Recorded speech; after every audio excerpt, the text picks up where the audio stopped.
నమస్తే, welcome to puja TV. నేను లలిత సహస్ర. ఎక్కడ చూసినా కూడా విజయ్ దేవరకొండ రష్మిక వివాహ తంతు గురించి మాట్లాడుకుంటున్నారు సోషల్ మీడియాలో. ముఖ్యంగా రెండు పద్ధతిలో వాళ్ళు పెళ్లి చేసుకున్నట్టు తెలుస్తుంది. ఎందుకు వీరిద్దరూ రెండు రకాలుగా పెళ్లి చేసుకోవాల్సిన సమయం ఏర్పడింది? దీనికి వాళ్ళు చేయాల్సిన పద్ధతులు ఎట్లా ఉన్నాయి? కన్నడలో అంటే ముఖ్యంగా కడవ పద్ధతిలో ఈ పెళ్లి జరిగిందని అంటున్నారు. ఏంటి ఈ కడవ పద్ధతి, ఈ ఆచారాలు ఎలా ఉంటాయి అనే అంశాలన్నీ కూడా ఈరోజు మనం డిస్కస్ చేద్దాం. దీని గురించి మనతో మాట్లాడడానికి ప్రస్తుతం మనతో పాటు ఉన్నారు ప్రముఖ జ్యోతిష్య నిపుణులు, అలాగే మహాభగల్ అఘోరతంత్రి బెన్నంపల్లి నిశాంత్ శర్మ గారు. నమస్కారం గురుగారు. గురుగారు, మామూలుగా పెళ్ళి అనేది ఒక్కసారే జరుగుతుంది, ఒకే రకమైన పద్ధతిలో చేసుకోవాలి. రెండు రకాల పద్ధతిలో చేసుకున్న, 2 సార్లు పెళ్లి చేసుకున్నా కూడా ఆ జంట విడిపోతుందని ఎన్నో సందర్భాల్లో మనం చూసాం కదా. మరి వీళ్ళు ఎందుకు 2 రకాల పద్ధతిలో పెళ్లి చేసుకున్నారు? అసలు ఏం జరిగిందంటారు? ఒక చిన్న సందేహం. 2 సార్లు వివాహమైన వారు విడిపోతారని శాస్త్రంలో లేదు. మీరన్నదానికి చిన్న ఉదాహరణ చెప్తా. ఇప్పుడు తమిళ్ సాంప్రదాయం వారు ఉన్నారు, కేరళ సాంప్రదాయం వారు ఉన్నారు, మహారాష్ట్ర సాంప్రదాయాల వారు, గుజరాత్ వాళ్ళు ఉన్నారు, రాజస్థానీస్ ఉన్నారు. మీరు ఎప్పుడైనా వీళ్ళల్లో ప్రేమించుకొని వివాహం చేసుకునే వారి ఎప్పుడైనా వివాహాలను మీరు చూసారా? చూడలేదు. ఒకటి ఏంటి అంటే కేరళ, తమిళనాడు, రాజస్థానీ, గుజరాత్, మహారాష్ట్ర, అరుణాచల్ ప్రదేశ్, మధ్యప్రదేశ్, ఉత్తరప్రదేశ్ ఇలాంటి ప్రాంతాల వాళ్ళు ఏం చేస్తారంటే, దేవరకొండ గారు ఎవరు? విజయ్ దేవరకొండ గారు తెలంగాణ వాస్తవ్యులు. రష్మిక మందాన ఎవరు? ఆమె కన్నడియన్, అలాగే కూర్కు దగ్గర నుంచి ఉన్నటువంటి వ్యక్తి. కన్నడం వారు పక్క పెట్టేసి, వాళ్ళు కర్ణాటకకు సంబంధించిన వారు. వారి సాంప్రదాయం ఎలా ఉంటుంది అని అంటే, ప్రాతకాలంలో అంటే ఉదయం పూట పెళ్ళైతే అబ్బాయి తరఫు నుంచైనా అమ్మాయి తరఫు నుంచైనా వివాహం ఆడతారు. సాంప్రదాయం పద్ధతిలో, బాల సాంప్రదాయ విధిలో ఇక్కడ వివాహం జరుగుద్ది.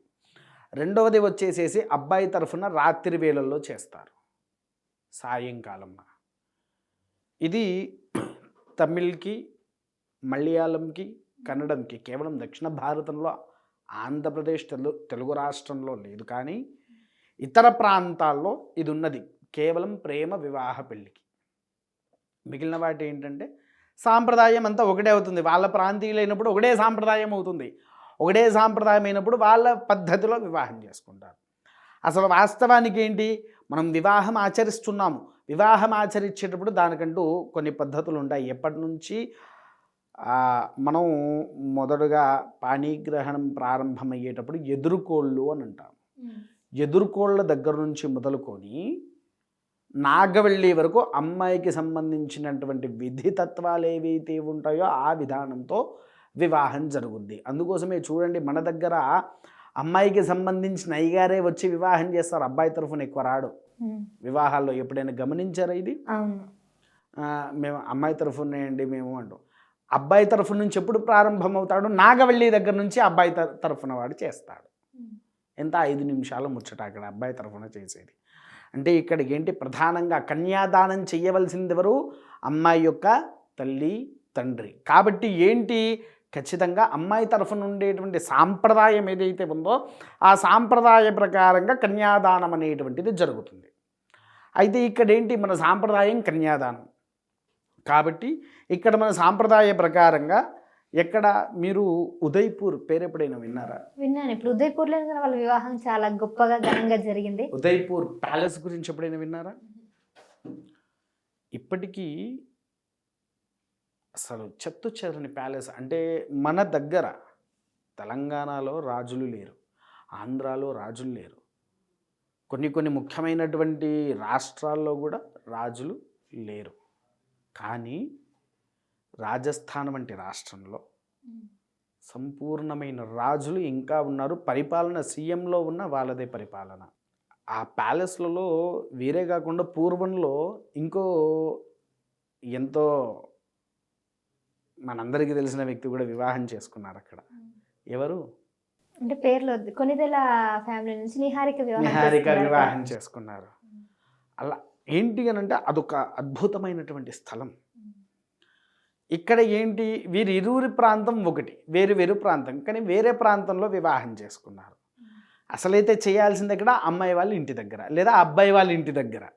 ఇవన్నీ కాదని వీళ్ళు అక్కడికి వెళ్ళి చేసుకుంటున్నారు. అవును, ఈ మధ్యన చాలా మంది డెస్టినేషన్ వెడ్డింగ్స్ అని వేరే ప్రాంతాల్లో వేరే ప్రాంతాల్లో చేస్తున్నారు. కానీ నువ్వు అక్కడ కదా తప్పు చేసింది, వివాహం దగ్గర కాదు కదా. అసలైతే అమ్మాయి ఇంటికి సంబంధించినటువంటి పరిధిలో వివాహం చేసుకోవాలి అని అన్నారు. కానీ మనం చేస్తున్నామా? కొంతమంది స్టేటస్ చూస్తున్నారు. నాకు ఈ స్టేటస్ ఉంది, నేను ఈ స్టేటస్లో చేసుకుంటున్నాము అని అనుకుంటున్నారు. అక్కడ చూడాల్సింది స్టేటస్ కాదు, సాంప్రదాయ విధులు. సరే నువ్వు అక్కడికి వెళ్ళి చేసుకున్నా కూడా 2 సాంప్రదాయాలను ఆచరించాలి. రెండోది కాకుండా 3వ సాంప్రదాయం కూడా పెట్టాలి. అక్కడ నువ్వు రాజస్థాన్లో ఆచరిస్తున్నప్పుడు 3వ సాంప్రదాయం ఎందుకు మర్చిపోయినావు? అంటే రాజస్థాన్ సాంప్రదాయం అంటే నువ్వు అక్కడికి వెళ్ళినప్పుడు శాస్త్రం ఏం చెప్పింది? యస్మిన్ దేశే యథాచారే అని అన్నారు. ఎక్కడ ఉన్నామో దాన్ని మనకు ఆచార బట్టి నువ్వు చేసుకోవాలి. అంటే ఇప్పుడు వీళ్ళు తెలుగు పద్ధతిలో ఒకటి విజయ్ దేవరకొండ తెలుగు పద్ధతిలో చేసుకున్నాడు, ఆమె వాళ్ళ కన్నడ పద్ధతి ఏదైతుందో ఒక కూరుకు సంబంధించి చేసుకున్నారు. ఇప్పుడు ప్లేస్ ఎక్కడైతే ఉందో ఆ ప్లేస్ సంబంధించి కూడా చేసుకుంటే మంచిది, లేదంటే ఏమైనా జరుగుతాయా? అలా నేను అనట్లేదు, జరుగుతుందని అనట్లేదు. కాకపోతే ఒకటేంటంటే ఏమనుకున్నా మంచిదే, కానీ రష్మిక గారి యొక్క ఆలోచన విధానం వేరండి. తనకేంటి, she want to grow up. అంటే తనేంటంటే గ్రోత్ అవ్వడాని కోసం చూస్తుంది. మీరు గమనించలేదో, పూర్వంలో 2017లో ఆమెకు ఒక ఎంగేజ్మెంట్ అయింది, తర్వాత మిస్ అయిపోయింది, అంటే వదిలేశారు. విజయ్ దేవరకొండ అని వచ్చారు. రేపు విజయ్ దేవరకొండతో పూర్తిగా ఉంటారని గ్యారంటీ ఉందంటానా? అంటే 4 సంవత్సరాలు 5 సంవత్సరాలు తనతో కలిసి ప్రయాణించిన తర్వాతనే హీఈస్ ద బెస్ట్, నాకు కరెక్ట్ జోడి అనుకొని నిర్ణయించుకున్నాకనే పెళ్ళికి రెడీ అయింది కదా.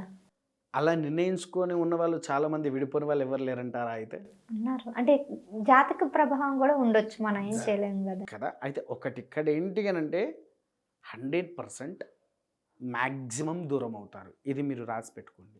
వీళ్ళిద్దరా? ఖచ్చితంగా. చాలామంది గురువు గారు కూడా ఇదే మాట చెప్పారు, కలిసి ఉండరు వీళ్ళిద్దరు అని. ఎందుకనంటే రష్మిక గారిది మైండ్ మెంటాలిటీ వేరు, విజయ్ దేవరకొండ మైండ్ మెంటాలిటీ వేరు. విపరీతమైన క్రాషెస్ మొదలవుతుంది. వివాహమైన 6వ మాసం నుంచో 7వ మాసం నుంచో ప్రారంభం అవుతుంది. తర్వాత విజయ్ దేవరకొండ గారికి కొద్దిగంత సర్పదోష ప్రభావం బాగా కనిపిస్తుంది. అందుకే అతనికి అన్ని ఫ్లాప్లు ఉన్నాయంటారా?